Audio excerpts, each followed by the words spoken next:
স্বাগত দীপ্ত সংবাদে। আপনাদের সাথে আছি আমি আনোয়ারুল আলম। শুরুতেই জানাবো সংবাদ শিরোনাম। গণমাধ্যমে নতুন অর্থ বছরের বাজেট উপস্থাপন কাল আকার প্রায় 7,90,000 কোটি টাকা। শেখ হাসিনার বিরুদ্ধে জুলাই হত্যার অভিযোগ গঠন 16 জুন, ট্রাইব্যুনাল শুনানি সরাসরি সম্প্রচার। আপিল বিভাগ থেকে নিবন্ধন ফিরে পেল জামায়াত, প্রতীকের বিষয়ে সিদ্ধান্ত নির্বাচন কমিশনের। নির্বাচন নিয়ে প্রধান উপদেষ্টার বক্তব্যে জনগণ হতাশ, বলছে বিএনপি, ডিসেম্বরের মধ্যে ভোট দাবি।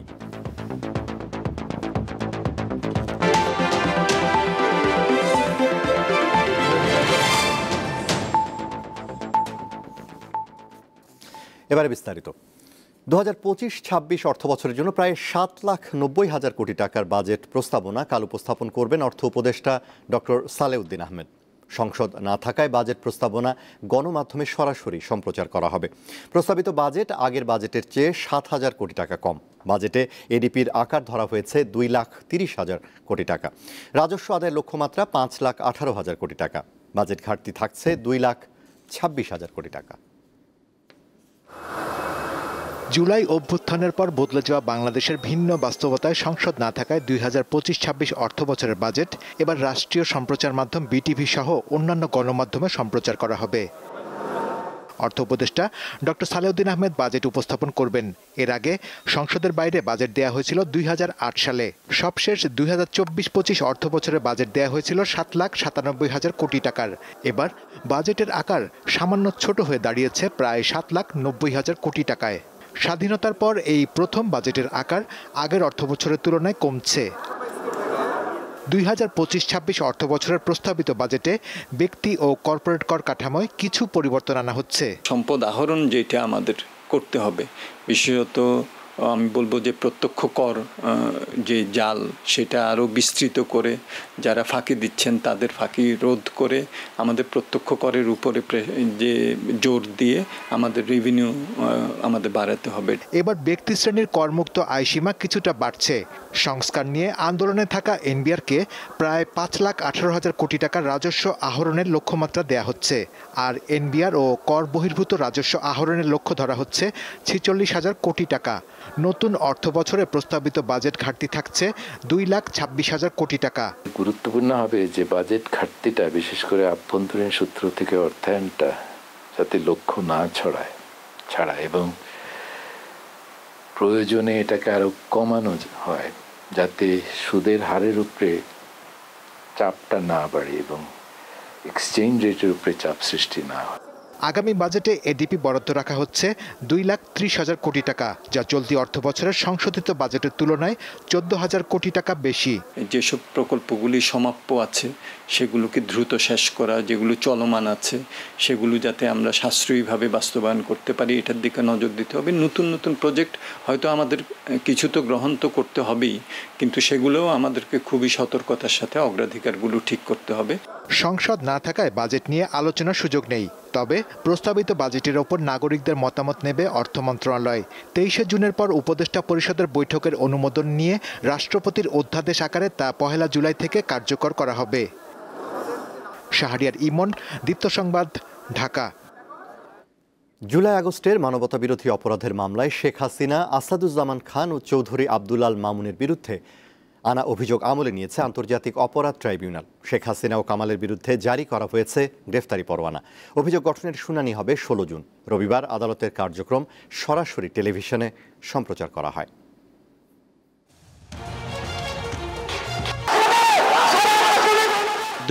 সালে জুলাই আগস্টের গণ অভ্যুত্থান মোকাবিলায় কঠোর অবস্থান নেয় শেখ হাসিনার নেতৃত্বাধীন আওয়ামী লীগ সরকার। ফলে দেশজুড়ে ব্যাপক রক্তপাত ঘটে, প্রাণ হারায় শত শত মানুষ, আহতের সংখ্যা হাজার হাজার। এই ঘটনায় মানবতাবিরোধী অপরাধে মামলা হয় আন্তর্জাতিক অপরাধ ট্রাইব্যুনালে। মূল অভিযুক্ত করা হয় তৎকালীন প্রধানমন্ত্রী শেখ হাসিনা, সাবেক স্বরাষ্ট্রমন্ত্রী আসাদুজ্জামান খান কামাল ও পুলিশের সাবেক আইজি চৌধুরী আব্দুল আল মামুনকে। রবিবার তাদের বিরুদ্ধে ট্রাইব্যুনালে আনুষ্ঠানিক অভিযোগ দাখিল করে প্রসিকিউশন। আনা হয় হত্যার নির্দেশ ও উস্কানিসহ 5টি অভিযোগ। এ সময় বক্তব্য রাখেন চিফ প্রসিকিউটর। দেশের ইতিহাসে প্রথমবারের মতো আদালতের কার্যক্রম বিটিভিতে সরাসরি সম্প্রচার করা হয়। সংযুক্ত দালিলিক প্রমাণপত্রের তথ্যপাত্র সমূহ সংশ্লিষ্ট অন্যান্য প্রাসঙ্গিক কমন নলেজ এবং জুডিশিয়াল নোটিস হিসেবে গ্রহণেরও প্রার্থনা করছি। মাননীয় ট্রাইব্যুনাল ন্যায় বিচারের স্বার্থে অন্য যেরূপ বিবেচনা করে সেরূপ আদেশ দানের প্রার্থনা করছি। আন্দোলনের সময় সরকারি বাহিনীর বিভিন্ন সহিংসতার তথ্য তুলে ধরেন চিফ প্রসিকিউটর। নিরীহ নিরস্ত্র ছাত্র জনতার উপর আক্রমণের অংশ হিসেবে murder, attempt to murder, torture, inhuman acts করার অপরাধ সমূহ সংগঠনের প্ররোচনা, অ্যাবেটমেন্ট, উস্কানি, সহায়তা, সম্পৃক্ততা, অপরাধ সংগঠন প্রতিরোধে ব্যর্থতা, অপরাধ সংগঠনের জন্য দায়ী ব্যক্তিদের শাস্তি প্রদান না করা, ফেইলিয়ার টু পানিশ, এবং ষড়যন্ত্র করার অপরাধ যা আসামিদের জ্ঞাতসারে সংগঠিত। এক পর্যায়ে অভিযোগ আমলে নেয় বিচারপতি মোহাম্মদ গোলাম মর্তুজা মজুমদারের নেতৃত্বে 3 সদস্যের ট্রাইব্যুনাল। জারি করা হয় শেখ হাসিনা ও আসাদুজ্জামান খান কামালের বিরুদ্ধে গ্রেফতারি পরোয়ানা, আর সাবেক আইজিপি চৌধুরী আবদুল্লাহ আল মামুনকে গ্রেপ্তার দেখানোর নির্দেশ দেয় আদালত। আদালতের কার্যক্রম শেষে গণমাধ্যমকে ব্রিফ করেন চিফ প্রসিকিউটর। আমরা বলেছি এই বিচার হবে আবেগ শূন্য, প্রমাণ নির্ভর, তথ্য নির্ভর, নিরপেক্ষ এবং ন্যায় বিচার। 16ই জুন আসামিদের উপস্থিতি এবং আসামিদেরকে গ্রেপ্তার করে হাজির করার জন্য নির্দেশ দেওয়া হয়েছে। ওই দিন যদি আসামিরা উপস্থিত হন তাহলে সেদিন থেকে আনুষ্ঠানিক বিচারের প্রক্রিয়া শুরু হবে। যদি আসামি কেউ অনুপস্থিত থাকেন, আইন অনুযায়ী তাদেরকে অনুপস্থিত ঘোষণা করার একটা ব্যাপার থাকবে, সেটাও সেদিন আদালত যথাযথ আইন প্রক্রিয়া অনুযায়ী সেদিন ঘোষণা করবে। হেদায়েতুল্লাহ সীমান্ত, দীপ্ত সংবাদ, ঢাকা। আপিল বিভাগের রায়ে নিবন্ধন ফিরে পেল জামায়াতে ইসলামী। রবিবার প্রধান বিচারপতির নেতৃত্বে 4 বিচারপতির বেঞ্চ সর্বসম্মতভাবে জামায়াতের আপিল মঞ্জুর এবং হাইকোর্টের রায় বাতিল করে। আইনজীবীরা বলছেন, রায় পাওয়ার পর প্রতীকের বিষয়ে সিদ্ধান্ত নেবে নির্বাচন কমিশন। 2013 সালে জামায়াতে ইসলামের নিবন্ধন বাতিল করে রায় দেয় হাইকোর্ট। 2018 সালে এই রায়ের বিরুদ্ধে দলটির করা আপিল খারিজ হয়। গত বছর আপিল পুনরুজ্জীবিত করে আপিল বিভাগ। এরপর শুরু হয় শুনানি। রবিবার প্রধান বিচারপতি সৈয়দ রেফাত আহমেদের সমন্বয়ে গঠিত 4 বিচারপতির বেঞ্চ রায় ঘোষণা করে। বাতিল করা হয় হাইকোর্টের রায়। হাইকোর্টের যে রায় ছিলেন এই রায়কে বাতিল ঘোষণা করেছেন এবং ইলেকশন কমিশনকে নির্দেশনা দিয়েছেন বাংলাদেশ জামায়াতে ইসলামীর রেজিস্ট্রেশন এবং অন্য যে সকল ইস্যু ইলেকশন কমিশনের সামনে আছে বা আসবে সেগুলো যেন দ্রুতই নিষ্পত্তি করেন। তিনি জানান, রায়ের সংক্ষিপ্ত কপি পাওয়ার পর তা নিয়ে নির্বাচন কমিশনে যাবেন তারা। আমরা আশা করি আগামীকালকের মধ্যেই মামলার সংক্ষিপ্ত আদেশ আমরা হাতে পাবো।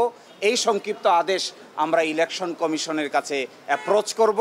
বাকিটা ইলেকশন কমিশন আইন অনুযায়ী অতি দ্রুত জামাতের নিবন্ধন এবং জামাতের প্রতীক বুঝিয়ে দিবেন, এটা আমরা প্রত্যাশা করি। নির্বাচন কমিশনের আইনজীবী জানান, রায়ে নিবন্ধনের বিষয়ে বলা হয়েছে, কিন্তু দলটির প্রতীক নিয়ে কোনো আদেশ দেয়া হয়নি। ইলেকশন কমিশনকে আমি জানাবো, তারপর ওনারা অর্ডারটা দেখে ইলেকশন কমিশন ব্যবস্থা নেবে। প্রতীকের বিষয়টা কি হবে? প্রতীকের বিষয়টা এই মামলার ইস্যু ছিল না। প্রতীকের বিষয়ে অনারেবল কোর্ট কোনো ডিরেকশন দেননি। 2016 সালে সুপ্রিম কোর্টের ফুল কোর্ট সভায় সিদ্ধান্ত হয়, দাড়িপাল্লা ন্যায় বিচারের প্রতীক হিসেবে একমাত্র সুপ্রিম কোর্টের মনোগ্রাম হিসেবে ব্যবহার হবে। অন্য কোনো ব্যক্তি, প্রতিষ্ঠান বা রাজনৈতিক সংগঠনের প্রতীক হিসেবে বা কোনো নির্বাচনে প্রার্থীর প্রতীক হিসেবে দাড়িপাল্লা বরাদ্দ দেয়া যাবে না। আজিজুল ইসলাম, দীপ্ত সংবাদ, ঢাকা। নির্বাচন নিয়ে প্রধান উপদেষ্টার অসত্য বক্তব্যে জনগণ হতাশ হয়েছে বলে মন্তব্য করেছেন বিএনপির স্থায়ী কমিটির সদস্য হাফিজ উদ্দিন আহমেদ। আর জনগণের ভোটাধিকার ফেরাতে ডিসেম্বরের মধ্যে নির্বাচন দেওয়ার আহ্বান জানিয়েছেন খন্দকার মোশাররফ হোসেন। রবিবার পৃথক আলোচনা সভায় দ্রুত নির্বাচনের রোড ম্যাপ দেওয়ার আহ্বান জানান গণতন্ত্র মঞ্চের নেতারা। সাবেক রাষ্ট্রপতি জিয়াউর রহমানের 44তম মৃত্যুবার্ষিকী উপলক্ষে রবিবার জাতীয় প্রেস ক্লাবে এক আলোচনা সভার আয়োজন করে সম্মিলিত পেশাজীবী পরিষদ। এতে বিএনপি স্থায়ী কমিটির সদস্য খন্দকার মোশাররফ হোসেন বলেন, বিএনপি দেশের একমাত্র জনপ্রিয় দল। সরকারে থাকা অনেকেই স্বীকার করেছে, ডিসেম্বরের নির্বাচন হলে বিএনপি 2/3 ভোটে জয়ী হবে। পরিষ্কার বলেছে যে ডিসেম্বরের মধ্যে দেশের জনগণ নির্বাচন চায়, আর আপনারাও জনগণকে ক্ষমতা গ্রহণ করেই বলেছেন জনগণের অধিকার ফেরত দেওয়ার জন্য আপনাদের প্রধান কাজ। জাতীয় প্রেস ক্লাবে মুক্তিযোদ্ধা দলের আলোচনা সভায় বিএনপি স্থায়ী কমিটির সদস্য হাফিজ উদ্দিন আহমেদ বলেন, নির্বাচন নিয়ে প্রধান উপদেষ্টার বক্তব্য জনগণকে হতাশ করেছে। তিনি আমাদেরকে আশাহত করেছেন, বিশেষ করে তিনি অসত্য কথা বলবেন এটা তো আমরা কখনো কল্পনাও করি না। তাও বলেছেন বিদেশে, জাপানে গিয়ে তিনি বলেছেন একটা মাত্র দল বিএনপি, এই ডিসেম্বরের মধ্যে নির্বাচন চায়। 42টি দল তার সামনে গিয়ে বলেছেন যে আমরা ডিসেম্বরের মধ্যে নির্বাচন চাই। গণসংহতি আন্দোলনের প্রথম নির্বাহী সমন্বয়কারী আব্দুস সালামের ৮ম মৃত্যুবার্ষিকী উপলক্ষে এক স্মরণ সভার আয়োজন করা হয়। এতে বাংলাদেশের বিদ্যমান সাংবিধানিক কাঠামো গণবিরোধী বলে জানান গণসংহতি আন্দোলনের প্রধান সমন্বয়কারী জোনায়েদ সাকি। নির্বাচন ভারতীয় এজেন্ডা এই কথা বলে দিয়ে জনগণের ঐক্যে ফাটল ধরানো ভারতের পারপাসকে সার্ভ করবে, ভারতের আধিপত্য কিংবা তার যে সহযোগী আওয়ামী লীগ তাদেরকে পুনর্বাসন করার ক্ষেত্রে সহায়তা করবে। আলোচনা সভায় দ্রুত নির্বাচনের রোডম্যাপ ঘোষণার আহ্বান জানান গণতন্ত্র মঞ্চের নেতারা। সেইটাই আজকের বাংলাদেশের মানুষের কাম্য। সঞ্জিদা প্লাবনী, দীপ্ত সংবাদ, ঢাকা। বাংলাদেশকে ম্যানুফ্যাকচারিং হাব হিসেবে গড়ে তুলতে চীনা বিনিয়োগকারীদের প্রতি আহ্বান জানিয়েছেন প্রধান উপদেষ্টা ডক্টর মোহাম্মদ ইউনূস। রবিবার ঢাকায় চীনা বিনিয়োগকারীদের নিয়ে আয়োজিত চীন বাংলাদেশ ব্যবসা ও বিনিয়োগ সম্মেলন উদ্বোধনকালে তিনি এই আহ্বান জানান। প্রধান উপদেষ্টা বাংলাদেশের সম্ভাবনাময় শিল্প হিসেবে তৈরি পোশাক, জ্বালানি, কৃষি, পাট ও তথ্য প্রযুক্তির কথা উল্লেখ করেন।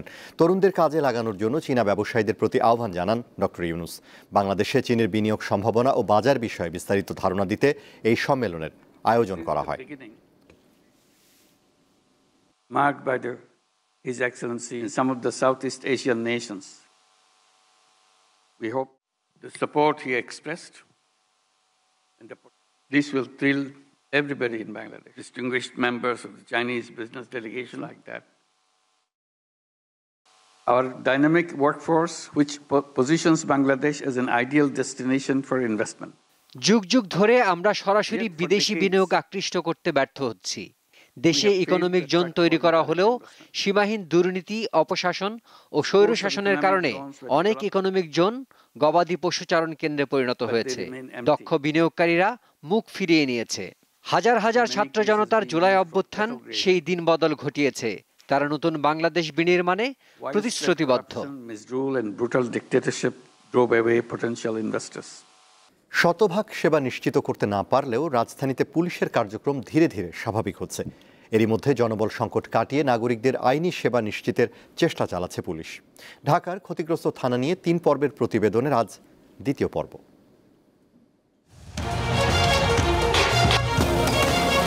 জুলাই আন্দোলনের সবচেয়ে ক্ষতিগ্রস্ত ও আলোচিত ধারা যাত্রাবাড়ি, যেখানে 5 আগস্ট দিনভর ছিল রণক্ষেত্র।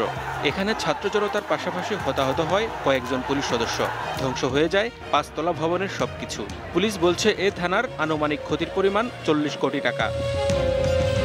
অন্তর্বর্তী সরকার গঠনের পর 5 তলা থানা ভবন পুরোটাই সাদা রং করা হয়েছে।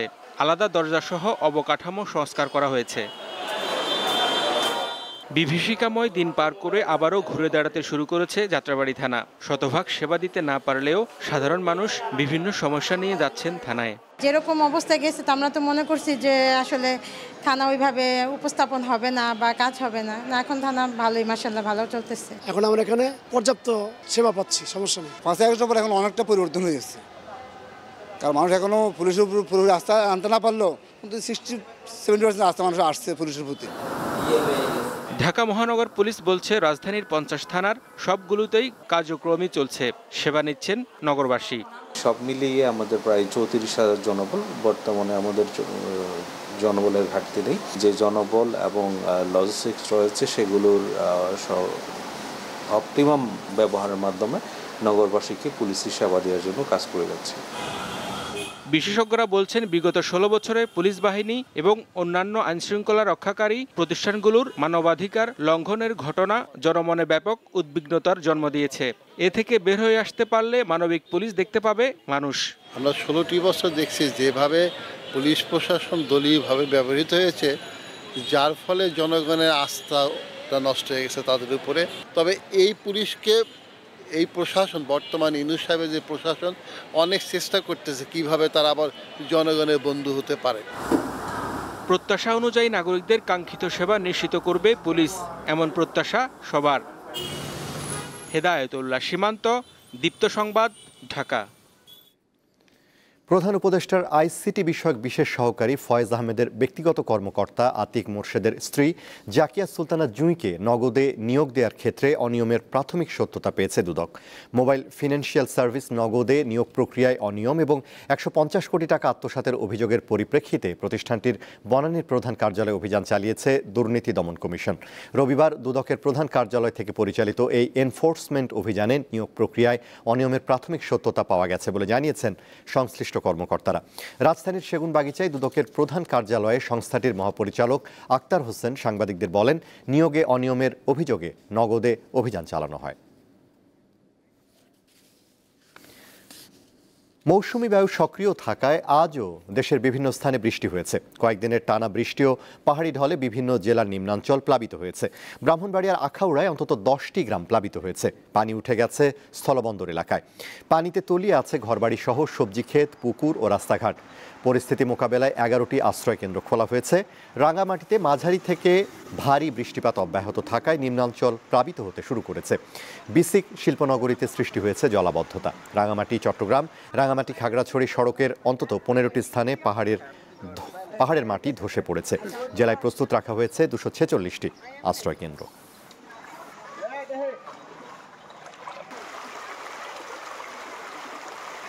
বিরতি ভেঙে 26 মাস পর প্রচারে আসছে ব্যাচেলর পয়েন্ট।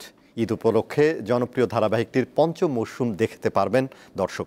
রবিবার রাজধানীর গুলশানের একটি ক্লাবে আয়োজিত সংবাদ সম্মেলনে এই তথ্য জানান নির্মাতা কাজল আরেফিন অমি। তিনি জানান, দর্শকদের ব্যাপক আগ্রহের কারণে ব্যাচেলর পয়েন্টের এবারের সিজন অনেক বড় পরিসরে নির্মাণ করা হয়েছে। ঈদের দিন থেকে একসঙ্গে টিভি, ওটিটি এবং ইউটিউবে নতুন সিজন উপভোগ করতে পারবেন দর্শক। সংবাদ সম্মেলনে উপস্থিত ছিলেন অভিনেতা মারজুক রাসেল, চাষী আলম, পলাশ, মনিরা মিঠু, শিমুল শর্মা, পাভেল ও ফারিয়া শাহরিন।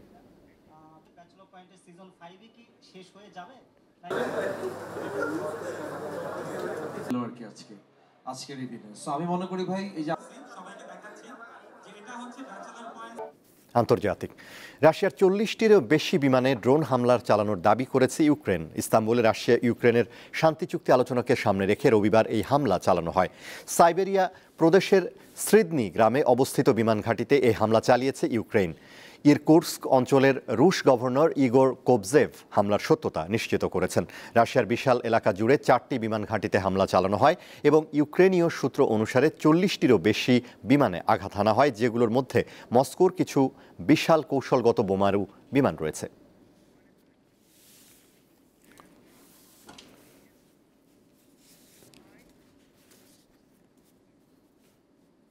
খেলার খবর। 55 বছরের ইতিহাসে প্রথমবারের মতো চ্যাম্পিয়ন্স লিগের শিরোপা জিতেছে ফ্রান্সের পিএসজি। এ উপলক্ষে প্যারিস জুড়ে চলা আনন্দের বন্যায় ঘটেছে অনাকাঙ্ক্ষিত ঘটনা। সংঘর্ষে 2 জন নিহত ও 192 জন আহত হয়েছে। পুলিশের হাতে আটক হয়েছে 559 জন। মিউনিখের অ্যালিয়েন্স অ্যারেনায় রেফারি শেষ বাঁশির পর উৎসব শুরু হয় প্যারিস জুড়ে, কারণ তখন ইতালির ইন্টার মিলানের বিপক্ষে 5-0 গোলে এগিয়ে ফ্রান্সের পিএসজি। লাল নীল আতশবাজি ও আলোর ঝলকানিতে সাজে পুরো শহর। তবে দর্শকদের উত্তেজনা এতটাই বেশি ছিল যে তা হয়ে যায় অতিরিক্ত।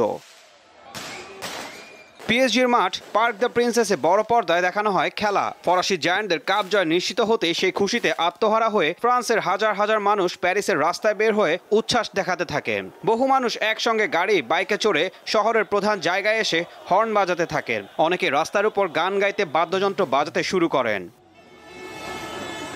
কিন্তু এই আনন্দ উচ্ছ্বাসের আবহে বেশ কয়েকজন বিশৃঙ্খল আচরণ করেন। উচ্ছ্বাসে আত্মহারা হয়ে নিজেদের মধ্যে মারামারি এবং গাড়ি ও দোকান ভাঙচুর করেন কয়েকজন। প্যারিসের রাস্তায় কয়েকটি গাড়িতে আগুন ধরিয়েও উচ্ছ্বাস দেখানো হয়। ঘটনার এক পর্যায়ে গাড়ির ধাক্কায় প্রাণ হারান এক বাইকার। অন্যদিকে ডাক্স শহরের দক্ষিণ পশ্চিমের এক জায়গায় 17 বছরের এক তরুণকে কোনো কারণ ছাড়াই ছুরিকাঘাত করেন একজন। পরে ওই তরুণ মারা যায়। পরিস্থিতি সামাল দিতে পুলিশ ব্যবহার করে জলকামান। পরিস্থিতি নিয়ন্ত্রণের বাইরে চলে গেলে পিএসজি তারকা ওসমান দেমবেলে ভক্তদের থামার আহ্বান জানান। ঈশান হাসান, দীপ্ত স্পোর্টস। শেষ করব দীপ্ত সংবাদ, তার আগে সংবাদ শিরোনামগুলো জানাবো আরও একবার।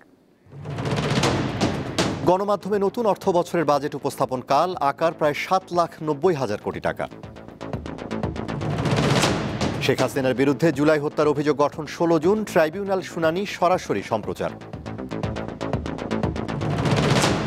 আপিল বিভাগ থেকে নিবন্ধন ফিরে পেল জামায়াত, প্রতীকের বিষয়ে সিদ্ধান্ত নির্বাচন কমিশনের। এবং নির্বাচন নিয়ে প্রধান উপদেষ্টার বক্তব্যে জনগণ হতাশ, বলছে বিএনপি, ডিসেম্বরের মধ্যে ভোট দাবি।